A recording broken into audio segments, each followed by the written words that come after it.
இதை நீங்கள் ஜெயராஜையும் பெண்ணிக்ஸையும் விசாரணைன்னு கூட்டி போய் காவல் நிலையத்தில் அடித்து கொண்டீங்க.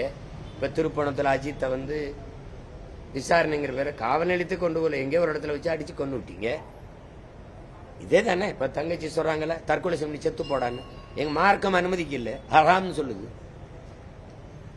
கொடுத்த உயிரை எடுத்துக்கொள்ள அல்லாஹ் ஒருவனை தவிர எவனுக்கு அனுமதி இல்லைன்னு எங்கள் மார்க்கம் நம்புது. அதனால அது ஹராம், அவன் செய்ய மாட்டான். நீ அடிச்சு துன்புறுத்தி குற்றத்தை ஒத்துக்க. குற்றவாளியா இருந்தா தானே ஒத்துப்பான். அப்படி ஒன்றும் கோழைகள் இல்லையே. குற்றம் செஞ்சா ஆமா குற்றம் செஞ்சோம், அதுக்கு ஒரு வரையறை இருக்கு, முறை இருக்குல்ல.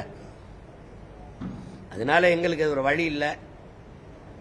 நாங்கள் வந்து இந்த தாயின் பிள்ளைகள் எங்களுக்கு இருக்கிற கடைசி ஆயுதம் போராட்டம் தான்.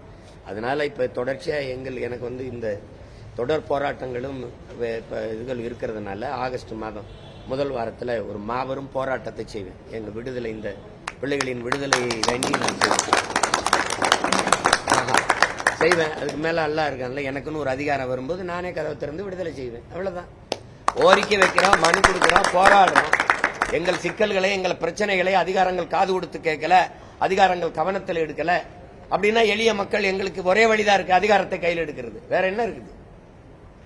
அந்த களத்தில் உறுதியா நிக்கிறோம். இந்த தடவை இன்னும் பல மடங்கு பாய்ந்து நாங்க அதிகாரத்தை வெல்றதுக்கு முயற்சி பண்ணுவோம்.